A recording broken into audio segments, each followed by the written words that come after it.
Buenos días. El tema que nos corresponde ver hoy es pares craneales.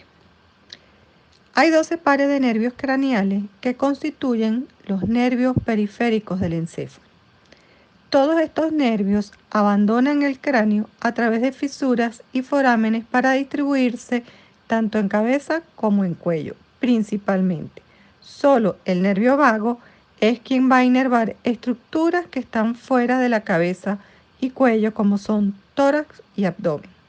Todos estos nervios craneales se van a originar en el tallo cerebral. Como ya dijimos, los pares craneales son 12 y cada uno de estos pares craneales tiene nombre.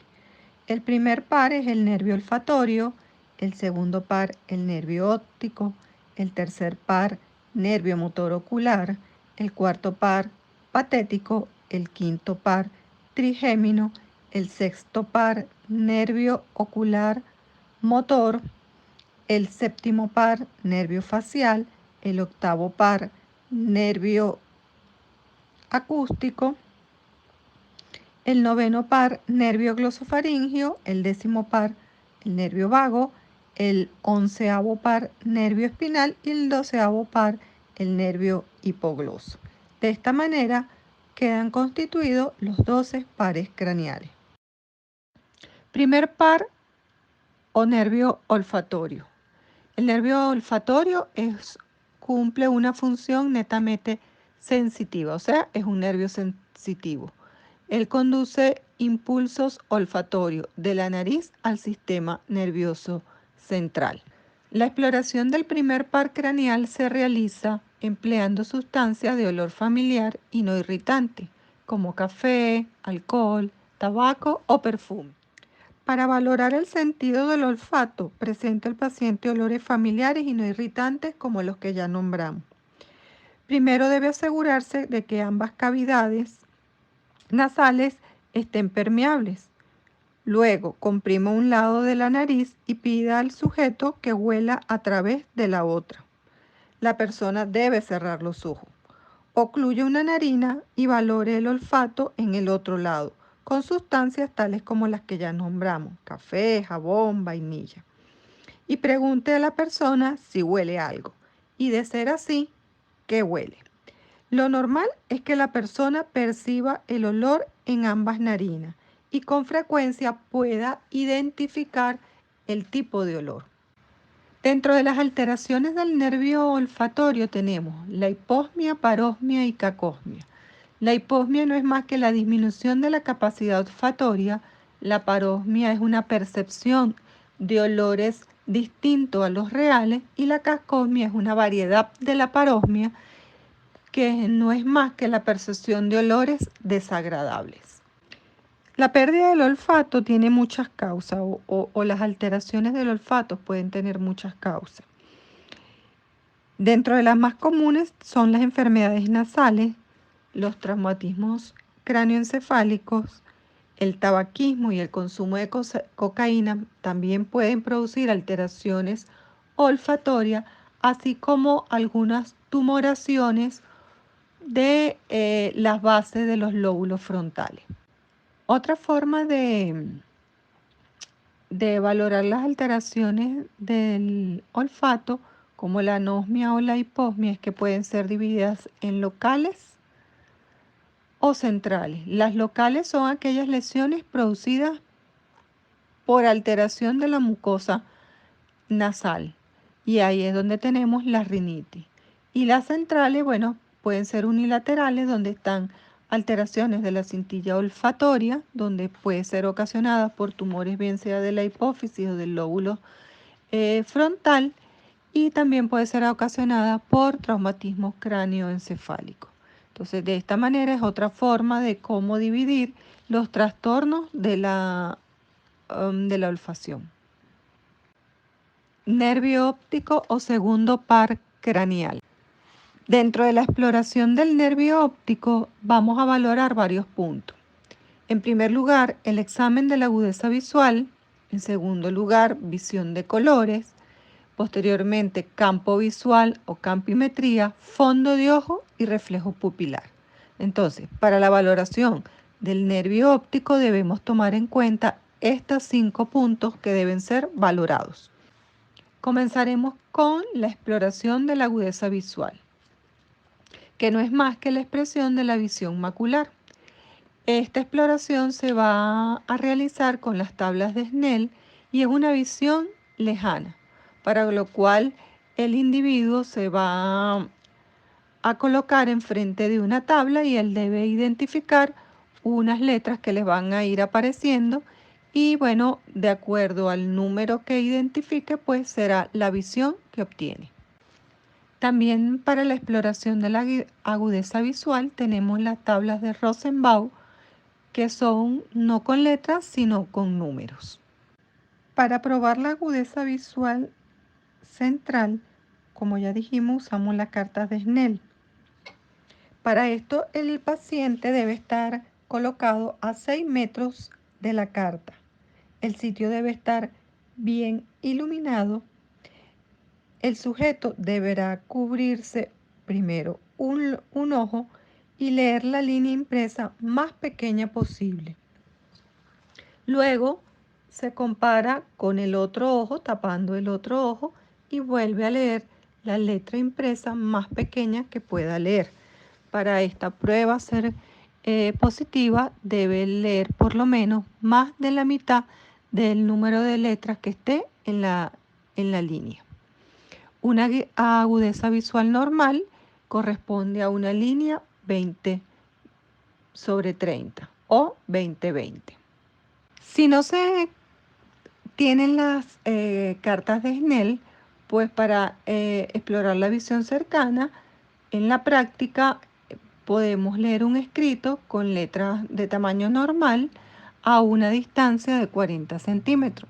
Si el paciente es capaz de leer estas letras a esa distancia de 40 centímetros, pues es una visión cercana normal.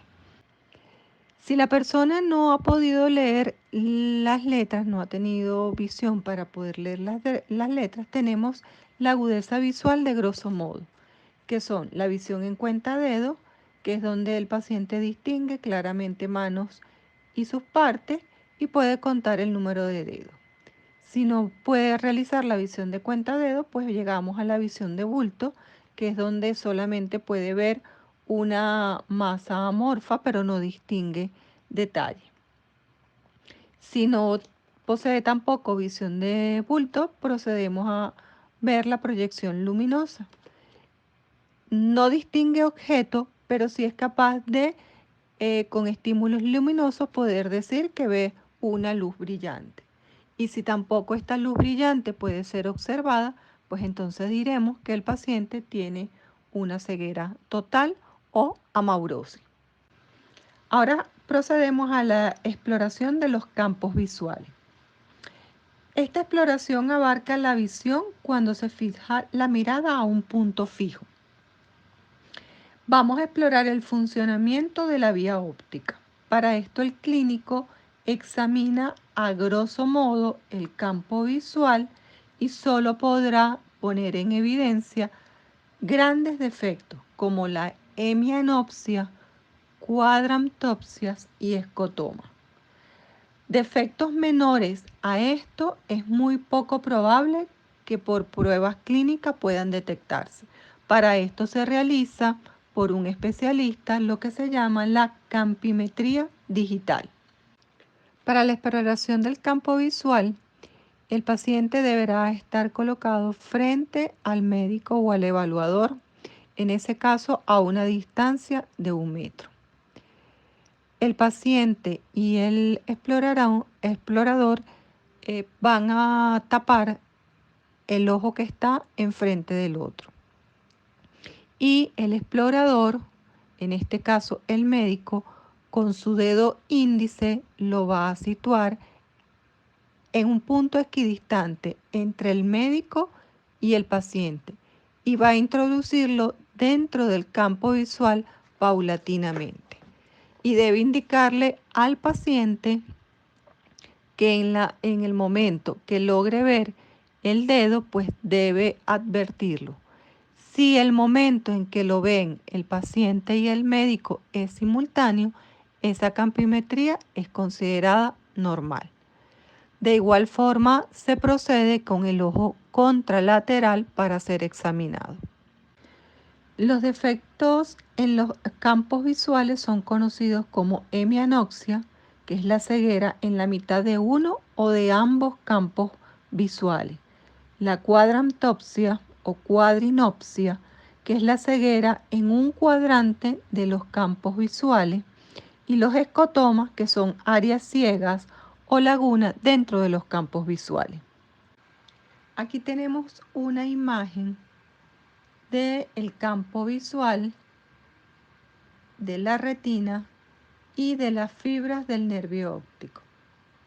Vamos a centrarnos donde dice derecha. Vamos a focalizarnos allí.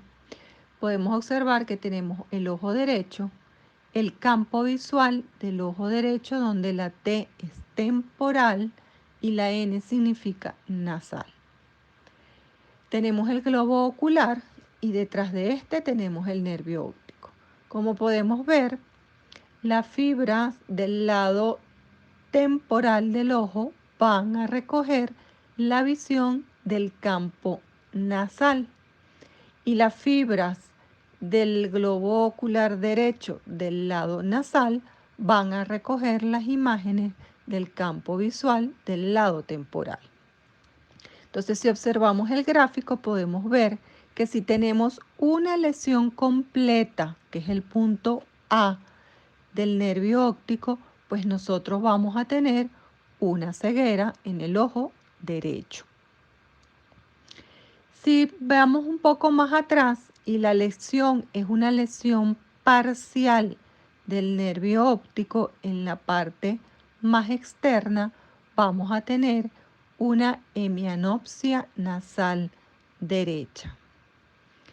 Si la lesión es justo en la decusación de la fibra, en el quiasma óptico, que es el punto D, pues vamos a tener una hemianopsia heterónima bitemporal.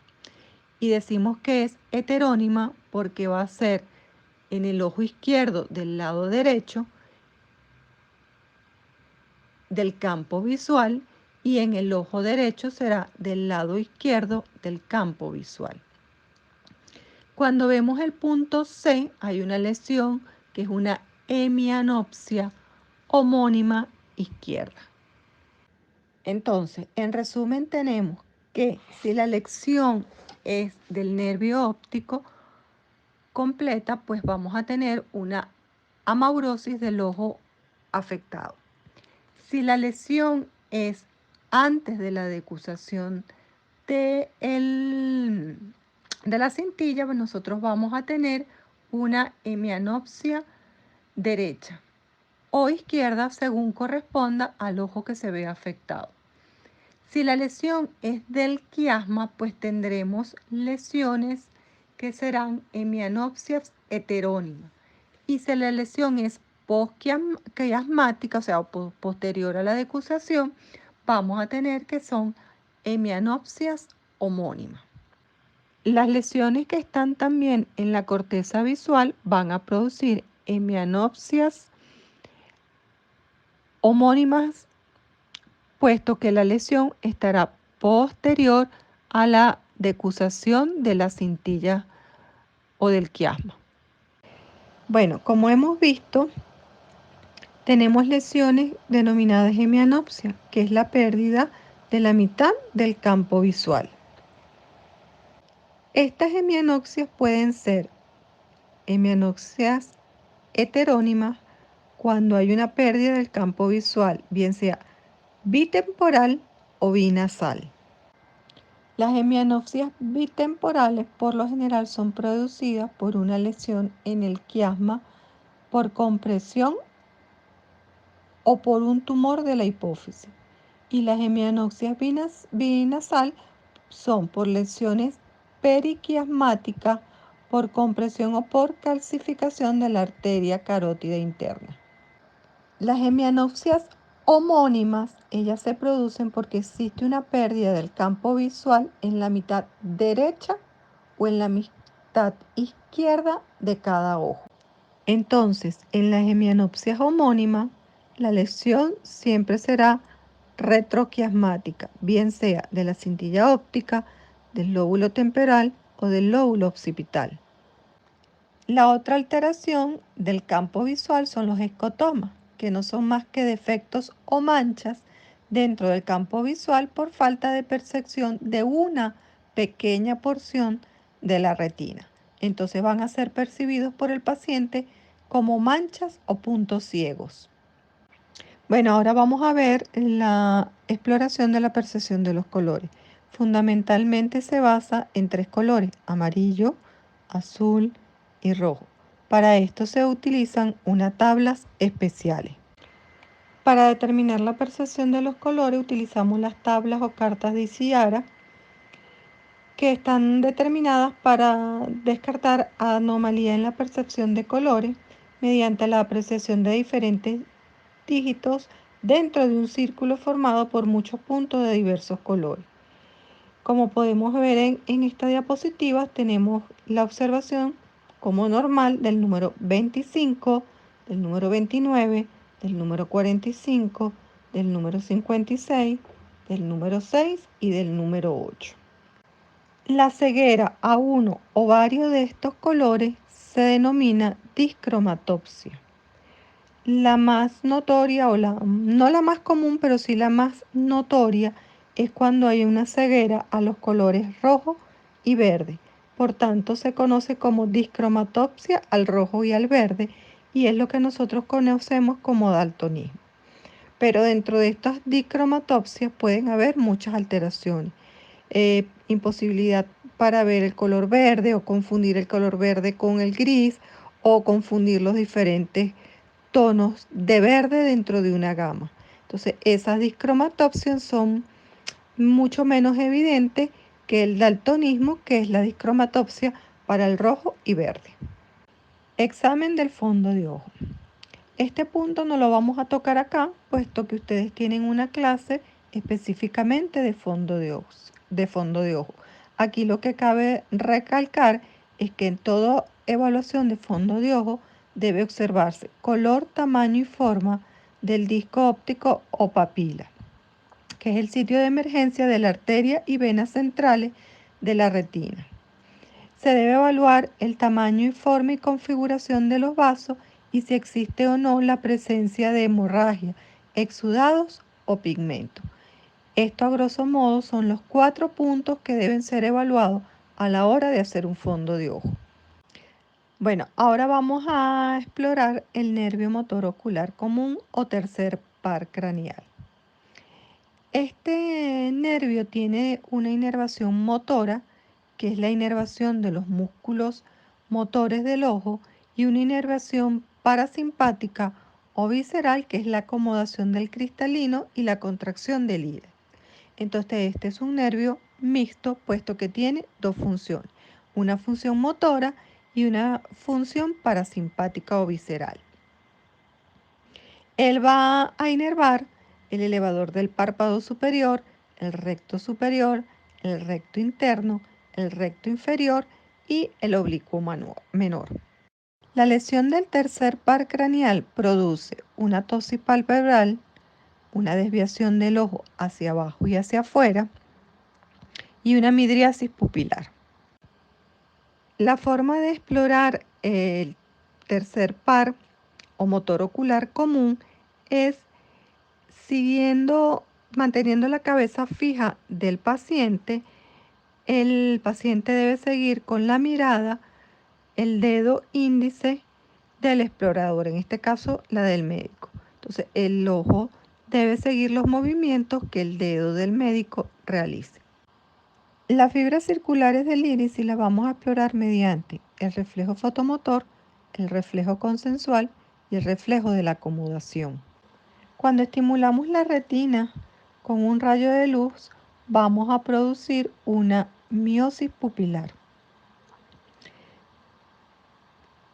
La acomodación del cristalino ocurre cuando se visualizan objetos cercanos, y el reflejo de la acomodación lo vamos a observar cuando colocamos el dedo índice a 50 centímetros del paciente y vamos acercando ese dedo índice hasta 10 centímetros y vamos a observar cómo hay una convergencia de los globos oculares en la medida que vamos acercando el dedo índice a el paciente. Las lesiones que vamos a observar en la alteración de este par craneal son, en primer lugar, el estrabismo divergente, cuando vemos que el ojo se va hacia afuera y hacia arriba. Vamos a observar en segundo lugar una ptosis palpebral y en tercer lugar vamos a observar una midriasis del ojo afectado. Cuando la lesión de este par craneal del motor ocular común es leve, puede que no veamos ni la midriasis, ni la ptosis palpebral, ni una desviación completa del globo ocular, pero sí se puede producir una diplopía, o sea, una visión doble, cuando el paciente mira forzosamente hacia los lados. Entonces, si un paciente cuando le decimos que vea hacia la parte extrema o más externa del ojo y a la parte extrema, pues va a decir que tiene como una visión doble o una visión con borde. Ahora tenemos el nervio craneal número 4 o nervio patético, que va a inervar al oblicuo superior o oblicuo mayor. La función del nervio patético o cuarto par es hacer mirar hacia abajo y afuera al globo ocular. También se le dice que mira al hombro y también se le denomina como el nervio que permite ver para bajar las escaleras. Cuando una persona está afectada o tiene una parálisis del cuarto par, tiene imposibilidad para bajar las escaleras. Entonces eso es un dato semiológico a la hora que el paciente le consulte en algún momento y le diga que al momento de bajar las escaleras es incapaz de ver o ve que las escaleras están más profundas o ve como una visión doble de las escaleras, pero no siente confianza a la hora de bajar la escalera. La lesión de este nervio va a producir lo que se denomina la mirada patética, que es la imposibilidad de llevar el ojo hacia abajo y hacia adentro. Cuando existe una parálisis del cuarto par, se observa desviación lateral de la cabeza en estos pacientes porque si no van a ver doble. Entonces, de esa manera, lateralizando la cabeza, se puede observar o puede disminuir esa diplopía. ¿Cómo exploramos este nervio? Bueno, le vamos a decir al paciente que siga sin mover la cabeza los movimientos que se realizará con un objeto o con el dedo índice del evaluador en sentido horizontal, en sentido vertical y en sentido oblicuo. La mirada del paciente debe seguir el dedo y el dedo siempre debe llegar al punto central. De esta manera nosotros podemos decir que los movimientos oculares estarán conservados si puede seguir completamente el dedo del médico evaluador. Bueno, ahora tenemos al sexto par craneal, que es el otro par craneal que se encarga del movimiento ocular. En este caso, el sexto par craneal lleva el ojo hacia afuera, o sea, permite la visión lateral del ojo. Cuando existe una alteración de este par craneal, vamos a observar un ojo que está desviado hacia adentro, o sea, hacia el lado nasal. Puede tener diplopía al hacer mirar al paciente hacia la parte temporal o hacia la parte externa del campo.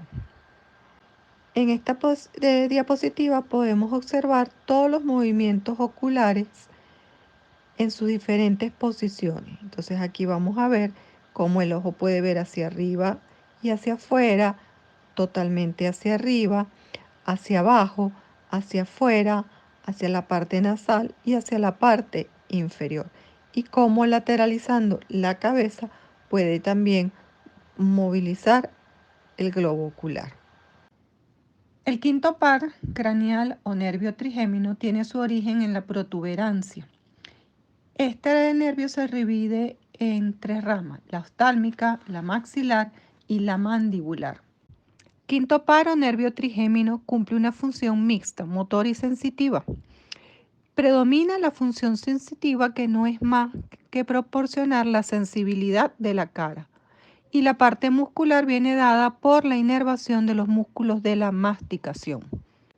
El núcleo motor va a proporcionar la inervación de los músculos de la masticación, como ya dijimos, que es el macetero, pterygoideo lateral y medial, temporal, vientre anterior del músculo digástrico y miloioideo, el músculo tensor del tímpano y el músculo tensor del velo del paladar. ¿Cómo explorar la función motora? En primer lugar, palpando los músculos temporales que están situados lateralmente en la frente, y se comprueba al pedirle al paciente que mastique. Estos músculos se van a contraer. En segundo lugar, palpamos los maceteros por delante y por debajo de la articulación temporomandibular, y vamos a comprobar, cuando el paciente cierre la mandíbula, contracción de estos músculos. Y por último, le vamos a pedir al paciente que lateralice la mandíbula. De esta forma queda explorada la función motora del trigémino. Para explorar la función sensitiva del trigémino, debemos seguir las reglas generales de exploración de la sensibilidad. En primer lugar, exploramos a nivel facial el tacto, la sensibilidad dolorosa y, en algunas oportunidades, la sensibilidad térmica. Para esto utilizamos un algodón o un alfiler con la punta roma, tocando las diferentes áreas del nervio: la frente, la mejilla y la mandíbula. La rama oftálmica del quinto par va a recoger la sensibilidad de la superficie del ojo, y la forma de evaluar es a través del reflejo corneal. Y esto lo vamos a hacer utilizando un algodón que va a estar enrollado y estirado en forma de punta. Le vamos a decir al paciente que mire en la posición contraria al cual vamos a hacer la estimulación, y con esa punta del algodón vamos a tocar la córnea. En ese momento el paciente va a cerrar el ojo. La vía aferente de este estímulo es el nervio trigémino, pero la eferente motora va a venir dada por el nervio facial. La afectación del nervio o cualquiera de sus ramas va a producir debilidad y atrofia de la musculatura correspondiente, desviación de la mandíbula hacia el lado del músculo débil a medida que se va abriendo lentamente la boca, y el reflejo corneal estará abolido. La sensibilidad facial va a estar disminuida dependiendo de la rama sensitiva que esté afectada, bien sea la oftálmica, la mandibular o la maxilar. La neuralgia del trigémino es una afectación del nervio trigémino, en el cual va a haber episodios de dolor intenso localizado en la zona de labios, encías, nariz, cuero cabelludo, frente, mandíbulas y ojo, y puede ser desencadenada por cualquier estímulo a nivel de la cara. Séptimo par craneal o nervio facial. Tiene su origen en la protuberancia.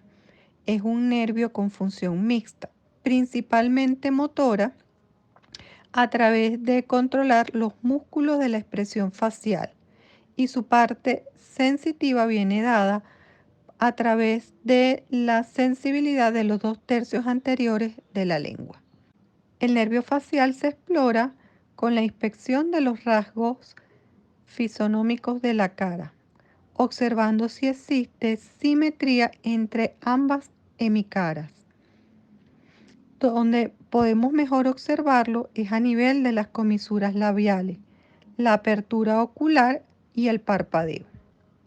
Para explorar la función motora, nosotros debemos observar en reposo las simetrías de ambas hemicaras. Debemos observar los movimientos espontáneos. Debemos fijarnos si existen o no arrugas frontales, surcos nasolabiales y la comisura labial.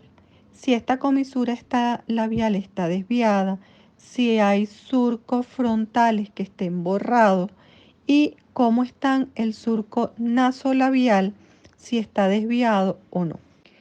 Le pedimos al paciente que cierre fuertemente los ojos, que apriete bien los ojos y tratamos nosotros de abrirle los ojos con los dedos. Debemos ser incapaz de abrir esos ojos. Eso será un estado normal. Además de eso, le vamos a decir al paciente que sonría, que nos enseñe los dientes y debemos estar viendo que ambos surcos labiales estén a la misma altura. Y debemos decirle al paciente también que abombe los carrillos y estos deben estar ambos con la misma tensión y no debe existir ninguna fuga de aire.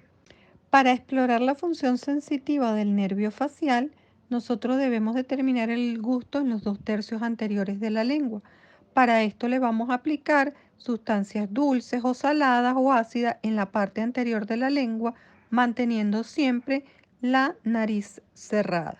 El paciente debe ser capaz de percibir el sabor dulce, ácido o salado. Debemos hacer diferencia entre lo que es una parálisis facial periférica, que es una lesión de la motoneurona inferior, y una parálisis facial central, que es una lesión de la motoneurona superior. En la parálisis periférica, en la parálisis facial periférica, nosotros vamos a observar que existe debilidad de los músculos de la hemicara del mismo lado afectado y va a ser una debilidad completa. El paciente va a tener dificultad para retraer la boca del lado lesionado y además de eso va a presentar una frente lisa, o sea, va a ser incapaz de arrugar la frente del lado que está afectado. Además de eso va a tener dificultad para cerrar el párpado del mismo lado de la afección. Y es lo que conocemos como signo de Bell. A diferencia de la parálisis facial periférica, en donde el lado afectado es del mismo lado del nervio que se encuentra alterado, en la parálisis central la afectación será del lado contrario. La otra diferencia es que solamente se verá afectada la parte inferior de la cara.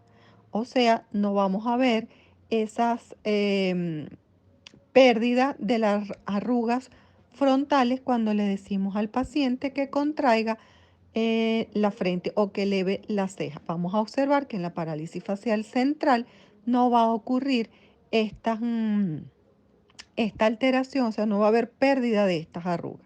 Entonces, eso es lo que nos permite diferenciar la parálisis facial central de la parálisis facial periférica. Lo normal es que el sujeto octavo par o nervio vestíbulo coclear se origina en la protuberancia, tiene una función sensitiva que va a controlar el equilibrio y la función. Este nervio se divide en una rama coclear y en una rama vestibular. La rama coclear va a transportar información sobre el sonido y la rama vestibular transporta información sobre el equilibrio. No funciona. Para explorar la posición coclear se necesita tener un reloj de tic-tac y un diapasón. Este diapasón debe ser de 512 o 1024 Hz. El diapasón normalmente tiene un cuerpo y una rama. La rama es en forma de U y el cuerpo es una porción alargada. Normalmente el diapasón debe ser sujetado por el cuerpo y para ser activado debe hacerse un golpe contra la mano contralateral y luego si esta no funciona o si el paciente es incapaz de repetir las palabras, pues haremos la prueba del tic-tac.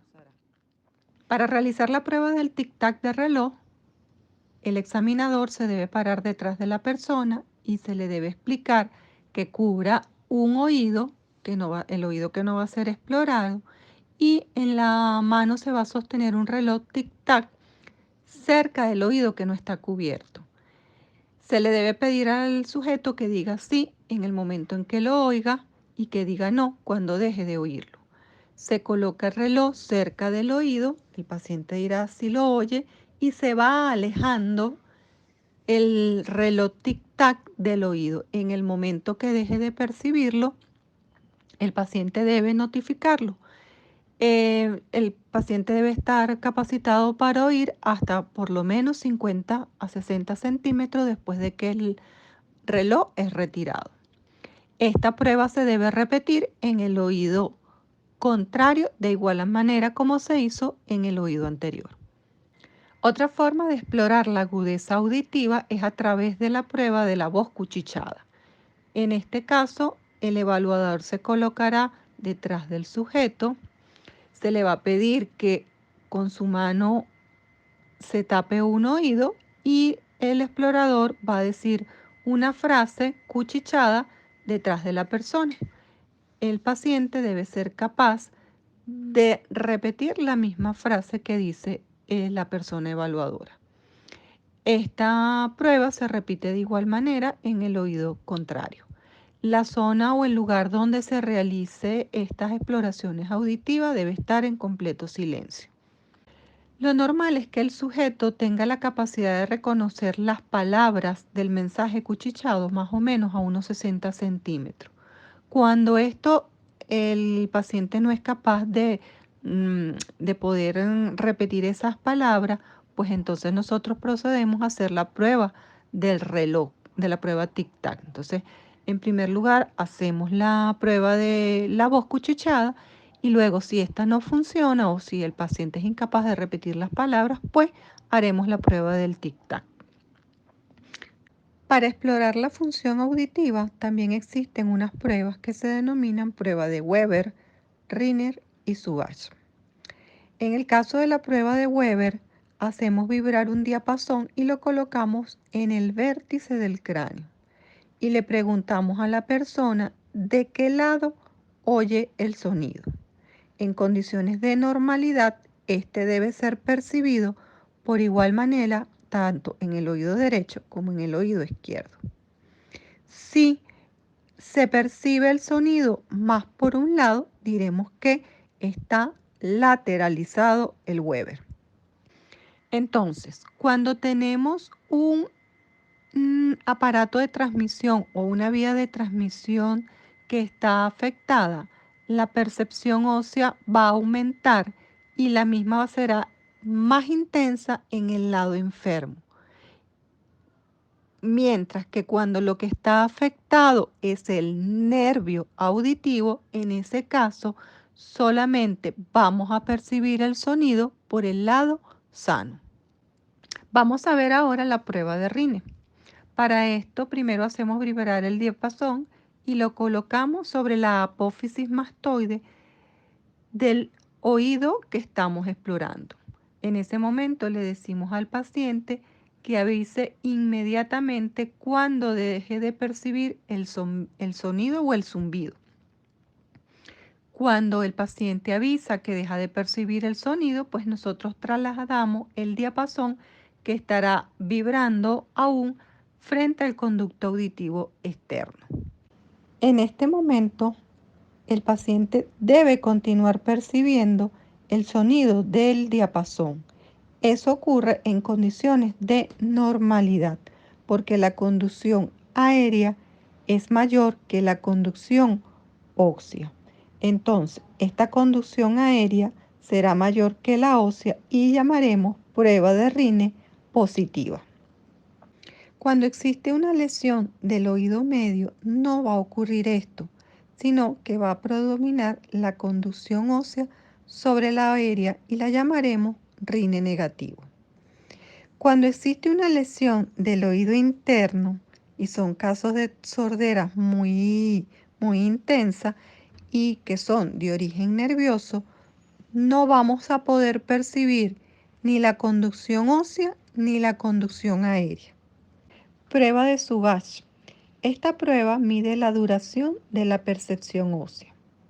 Para esto colocaremos el diapasón vibrando sobre la apófisis mastoide del paciente y vamos a medir cuánto tiempo dura esta percepción del sonido. Posteriormente medimos el tiempo que dura este sonido también en la otra mastoide y realizaremos un promedio de este tiempo. Aproximadamente este promedio debe durar 18 segundos. Si dura menos, diremos que está acortada y si dura más, diremos que está alargada. Además de esto, se puede hacer la prueba el médico explorador, se mide el tiempo en que él percibe el sonido en su mastoide y la compara con el del paciente. Si el explorador, en este caso el médico, tiene una conducción normal, pues entonces se corroborará o se comparará con la del paciente y deben ser más o menos del mismo tiempo. La finalidad de estas pruebas es reconocer si la sordera se debe a una pérdida de la conducción aérea, que se verá cuando hay afección del oído medio o del oído externo. En este caso, el sujeto no podrá oír el reloj en su tic-tac.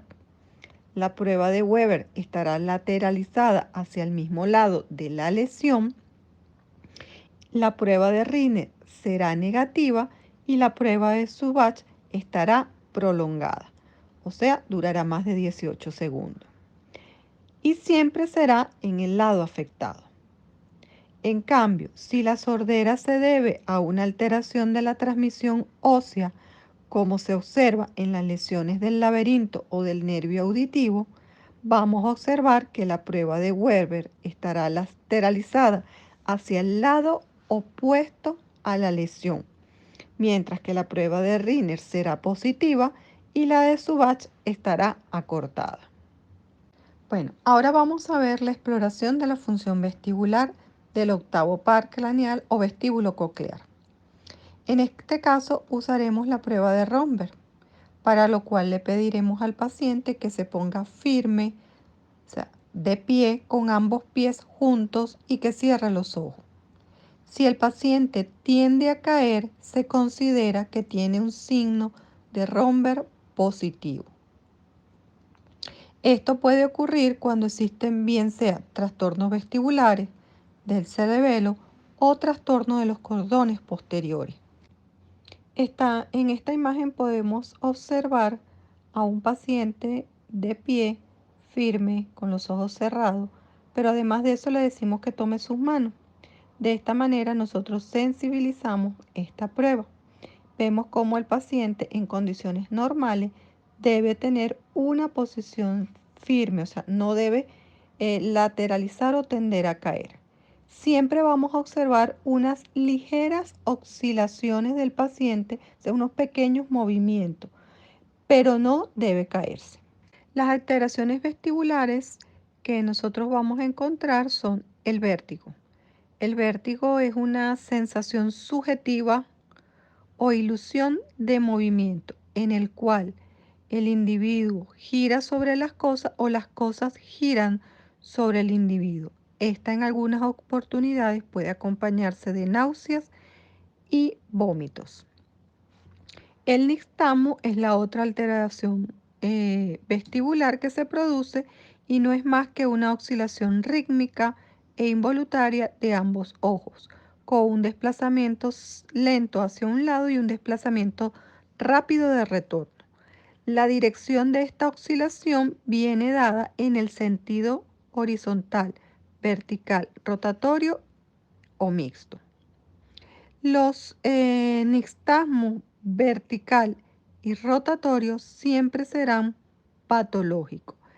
El nixtasmo horizontal puede ser provocado cuando le decimos al paciente que tenga una mirada extrema o cuando el paciente va en un automóvil y va observando lo que tiene alrededor. En ese momento nosotros podemos ver que el paciente tiene un nixtasmo horizontal y no ser patológico. Otra de las pruebas o maniobras para explorar la función vestibular es la prueba de desviación del índice de Baraní. El explorador se situará más o menos a 70 centímetros del paciente. Se le pide a la persona que con su brazo extendido toque con su dedo índice el del observador y después le decimos que baje el brazo y que con los ojos cerrados vuelva a tocar con su dedo el índice del observador, quien desde luego habrá conservado su misma posición. Esta maniobra se va a repetir con el otro brazo. También se conoce la prueba del dedo de índice nariz, que bueno, ustedes en sus prácticas realizarán con su respectivo instructor del módulo neurológico. Otro punto a explorar en la parte vestibular del nervio del octavo par es la marcha. En este caso, los pacientes que tienen trastornos vestibulares, el sujeto adopta una marcha zigzagueante, desviándose hacia uno u otro lado, y es conocida como estrella de Babinski. Y es como van a poder observar ustedes en esta diapositiva. Al paciente se le ordena caminar 10 pasos hacia adelante y 10 pasos hacia atrás, y cuando lo haga no va a conservar una misma ruta, sino que va a ir haciendo cambios en esa posición, y es como si dibujara una estrella. Otras de las pruebas que se utilizan son las pruebas calóricas y rotatorias. Realmente estas pruebas ya no, prácticamente no se usan, forman parte de la historia de esto, pero es bueno que las lean y las conozcan cómo se realizan. Estas pruebas simplemente lo que hacen es reproducir un vértigo en el paciente y producir náuseas y vómito, por eso es que se usan muy poco, y luego observar el nixtasmo que se va a producir. Esa es la finalidad de estas pruebas. Noveno par o glosofaringio. Tiene un origen en el bulbo raquídeo. Su función es mixta. La parte sensitiva es de la mucosa de la faringe y el tercio posterior de la lengua. Las amígdalas, la trompa auditiva y el oído medio.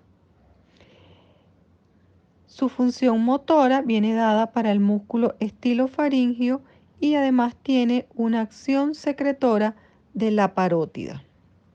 La inervación sensitiva va a ser del velo del paladar y la laringe, y la función gustativa del tercio posterior de la lengua. Como vemos entonces, la lengua tiene una inervación compartida a nivel sensitivo entre el trigémino y el glosofaringio. El reflejo nauseoso nos va a dar información de la función sensitiva del glosofaringio y de la función motora del nervio vago. Entonces, en la exploración motora del glosofaringio vamos a ver que vamos a observar o vamos a producir la elevación del velo del paladar blando, que simplemente le decimos al paciente que diga la letra A, o produciendo el reflejo nauseoso. Junto con el velo del paladar también se va a elevar la úvula. Para explorar la función sensorial del tercio posterior de la lengua, pues tomamos un hisopo embebido en una sustancia que puede ser dulce, salada o ácida. Se elaborarán 3 papelitos con esos mismos nombres, dulce, ácido y salado, y le diremos al paciente que abra la boca, se le coloca esa sustancia en el tercio posterior y le diremos al paciente que nos diga, sin hablar, sino mostrando el cartelito, qué sensación gustativa tuvo. Entonces, dentro de las alteraciones del noveno par o glosofaringio vamos a tener que existe o bien la parálisis del glosofaringio o bien la neuralgia del glosofaringio. En la parálisis del glosofaringio vamos a tener dificultad en la deglución y trastorno del gusto. Vamos a ver el signo de cortina de Werner. Esos son los dos signos o las dos características que nos permiten evidenciar la parálisis del glosofaringio. Mientras que en la neuralgia del glosofaringio, ¿qué vamos a tener? Accesos dolorosos que se van a propagar hacia la cara y el oído, que por lo general son desencadenados por la tos o la deglución y que se localizan en la parte posterior de la lengua, trastornos como hipogeusia, que es disminución del gusto, o augeusia, que es la pérdida total del gusto. Décimo par o nervio vago. Es un nervio mixto que se origina en el bulbo raquídeo y va a inervar la faringe, el esófago, laringe, tráquea, bronquios, corazón, sobre todo a nivel del nódulo sinusal, estómago, hígado, riñón y diafragma. Como vemos, es el nervio que por excelencia inerva las vísceras. La parálisis del nervio laríngeo, que es una rama del nervio vago, se puede presentar en procesos neoplásicos con compromiso de ganglios mediastínicos en aneurisma de la aorta o, mucho más frecuente, posterior a cirugías de tiroides. En este caso, el paciente va a presentar una disfonía o afonía dependiendo de si es uni o bilateral. En virtud de que el nervio vago es un nervio eminentemente visceral, hay muy pocas pruebas de exploración clínica de este nervio.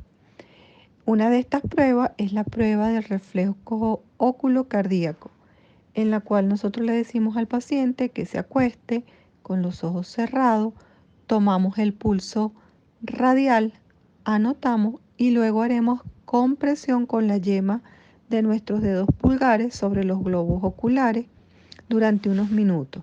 Luego de esto tomaremos nuevamente el pulso y veremos que este pulso ha disminuido o se produce una bradicardia. Mientras más intensa sea la respuesta vagal o el tono vagal del sujeto, mayor será el descenso de la frecuencia cardíaca. Onceavo par o nervio espinal. Tiene una función netamente motora, se origina también en el bulbo raquídeo y va a inervar los músculos del cuello, el esternocleidomastoideo y los trapecios. Para la exploración del nervio espinal, vamos a explorar en primer lugar los esternocleidomastoideos, para lo cual le diremos al paciente que realice movimientos laterales de la cabeza. Luego de esto nosotros le vamos a oponer una fuerza con nuestras manos sobre el mentón y le diremos que trate de vencer esa resistencia. Y para la exploración de los trapecios le vamos a pedir al paciente que eleve los hombros contra una resistencia que vamos a ejercer nosotros con nuestras manos colocadas sobre los hombros del paciente. En ese momento le diremos que eleve ambos hombros. Estos hombros deben ser elevados en igual proporción. 12º par craneal, nervio hipogloso, y es el último de los nervios de los pares craneales. Es un nervio motor, igualmente se origina en el bulbo y él va a coordinar los movimientos de la lengua. Es el encargado de la función motora de la lengua. Para explorar el nervio hipogloso, le vamos a decir al paciente que saque la lengua. Debemos observar su posición, que debe ser central. Debemos observar su forma y volumen, que deben ser simétricas si dividimos la lengua en dos mitades, la mitad derecha, la mitad izquierda. Ambas mitades deben tener correspondencia, deben ser iguales, tanto en volumen como en forma. Si existe alguna desviación hacia uno u otro lado, eso nos indicará que existe una lesión nerviosa que será del mismo lado hacia el cual se dirija la lengua. Para evaluar la fuerza muscular del hipogloso, pues con un bajalengua la colocaremos sobre la lengua y le diremos al paciente que mueva la lengua. El médico evaluador debe hacer resistencia y el paciente debe vencer esa resistencia. En esta figura podemos observar desviación de la lengua. En el caso A existe una lesión del nervio hipogloso izquierdo, ya que la lengua se dirige hacia el lado izquierdo. Y en la B existe una lesión del hipogloso derecho, ya que ésta se desvía hacia el lado derecho. Con esta diapositiva terminamos todo lo que tiene que ver con pares craneales. Esto es simplemente un resumen breve de la función y modo de exploración de cada uno de los nervios craneales.